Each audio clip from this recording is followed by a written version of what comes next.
Hello students, welcome to Allotop classes, one step ahead for learning where we help you to achieve your goals. Students, today we will discuss on a very important topic from chapter Light, Reflection and Refraction. The topic is rules and formation of images by a convex mirror. Means convex mirror के through image के formation के लिए कौन कौन से rules follow किए जाते हैं, उन रूल्स के बारे में हम डिस्कशन करेंगे। और साथ में कॉन्वेक्स मिरर किसी भी ऑब्जेक्ट की इमेज को किन किन कंडीशंस में बनाता है, किस शेप में बनाता है, उन सभी इमेजेस फॉर्मेशन के बारे में हम डिस्कशन करने वाले हैं आज इस लेक्चर में। Okay, so let's start.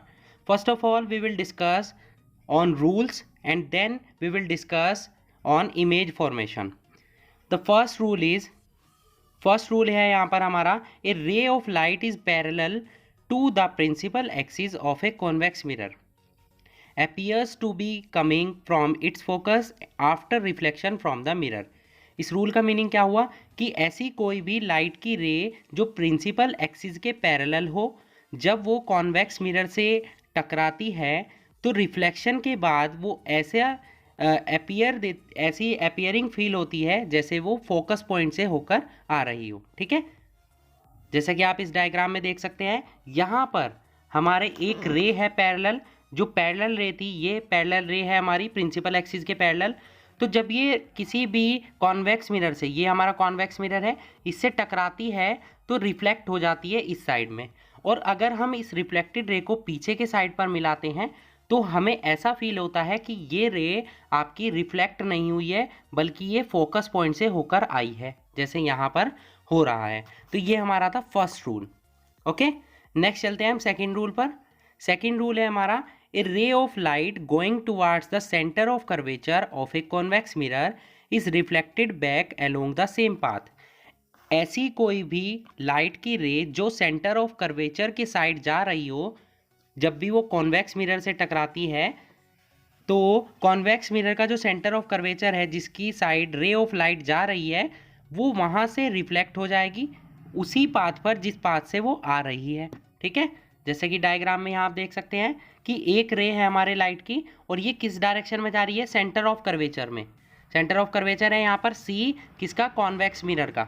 तो इस सेंटर ऑफ कर्वेचर से हमें ऐसा फील होगा कि ये सेंटर ऑफ कर्वेचर की साइड जा रही है, तो जो भी लाइट रे सेंटर ऑफ कर्वेचर के डायरेक्शन में जाएगी वो रिफ्लेक्ट हो जाएगी उसी पाथ पर जिस पाथ से वो आ रही है। ठीक है, क्लियर हुआ? ये हमारा है second rule.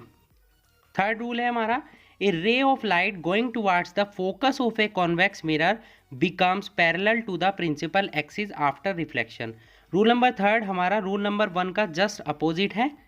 Rule number third क्या कहता है कि जब भी कोई रे ऑफ लाइट किसके साइड जा रही है, कॉन्वेक्स मिरर के फोकस के साइड जा रही है, तो वो टकराने के बाद, रिफ्लेक्शन के बाद क्या हो जाता है, कॉन्वेक्स मिरर से रिफ्लेक्ट होकर वो क्या हो जाती है, प्रिंसिपल एक्सिस के पैरेलल हो जाती है।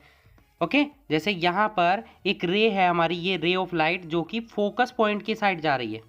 रे ऑफ लाइट है हमारी जो कि फोकस पॉइंट की साइड जा रही है। अब ये रिफ्लेक्ट हो गई, रिफ्लेक्शन के बाद क्या हुआ, ये पैरेलल हो गई, देखिए, प्रिंसिपल एक्सिस के। और अगर बैक साइड में हम इसे इंक्रीज करते हैं तो ये कहाँ मिल जाती है, फोकस पॉइंट पर।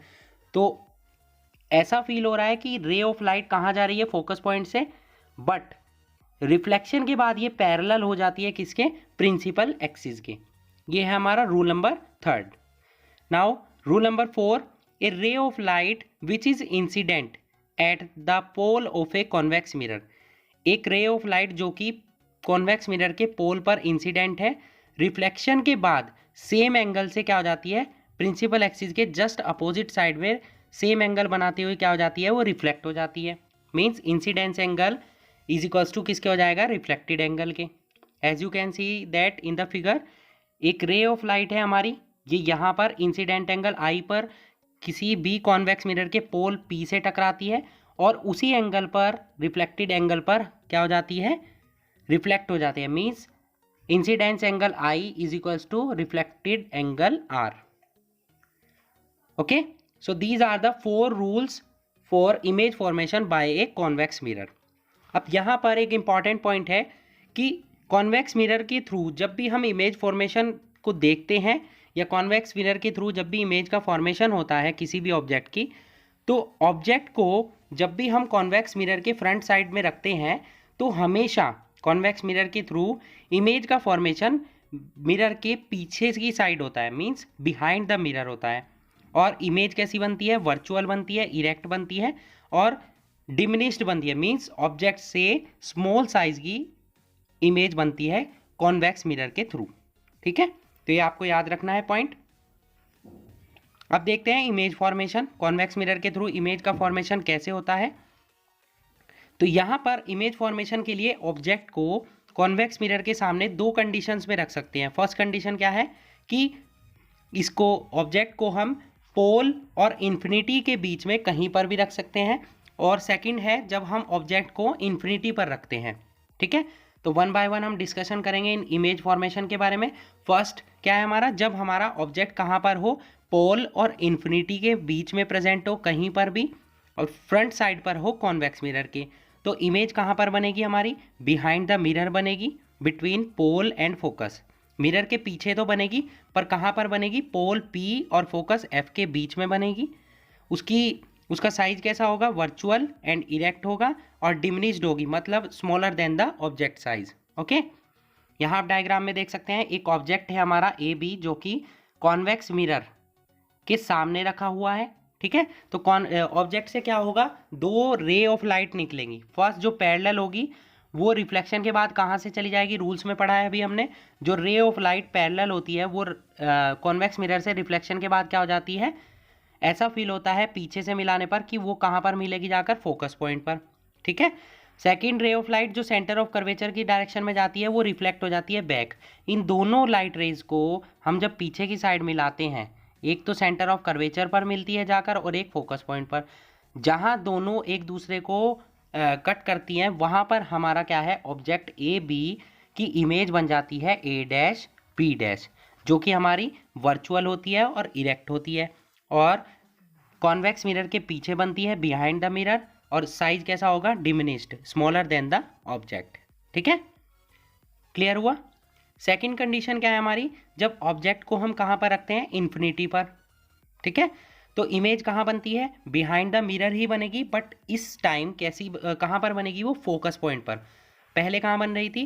पोल और फोकस के बीच में कहीं पर भी बन सकती थी, अब वो बनेगी फोकस पॉइंट F पर। वर्चुअल और इरेक्ट ही होगी, लेकिन साइज उसका पहले से और भी कम हो जाएगा। ठीक है, हाईली डिमिनिश्ड। यहाँ आप डायग्राम में देख सकते हैं, सपोज हमारा ऑब्जेक्ट कहाँ पर रखा हुआ है? इन्फिनिटी पर, तो ऑब्जेक्ट को हम देख नहीं सकते हैं, वहाँ से दो पैरेलल लाइट आ रही हैं, पैरेलल रेज ऑफ लाइट। तो फर्स्ट रे रिफ्लेक्शन के बाद यहाँ से चली गई और सेकंड यहाँ से चली गई। इन दोनों लाइट रेज को पीछे के साइड जब हम मिलाते हैं तो ये एक पॉइंट पर मिलती है, वहाँ हमारी ऑब्जेक्ट AB की जो A पॉइंट है उसकी इमेज बन जाती है A', और वहाँ से परपेंडिकुलर डालते हैं तो नीचे B की इमेज बन जाती है B'। इस टाइप से ऑब्जेक्ट AB जो हमारा कहाँ पर रखा हुआ है? इन्फिनिटी पर, उसकी इमेज बनती है A', B', कहाँ पर बनती है? और वो फोकस पॉइंट पर। कहाँ बनती है? फोकस पॉइंट पर। क्लियर हुआ? तो यहाँ पर हमने डिस्कस किया पहले रूल्स के बारे में कि कॉन्वेक्स मिरर के थ्रू आप रूल्स का कौन कौन से रूल्स फॉलो किए जाते हैं, और उन रूल्स को फॉलो करते हुए ऑब्जेक्ट को अलग अलग पोजीशन पर रखने पर इमेज किस टाइप की बनती है कॉन्वेक्स मिरर के थ्रू। ओके, तो आई होप आपको कॉन्वेक्स मिरर के थ्रू इमेज फॉर्मेशन कैसे होता है ये सभी अच्छे से क्लियर हो चुका होगा। Okay students, so that's it for today. Hope you enjoyed the video and thanks for watching.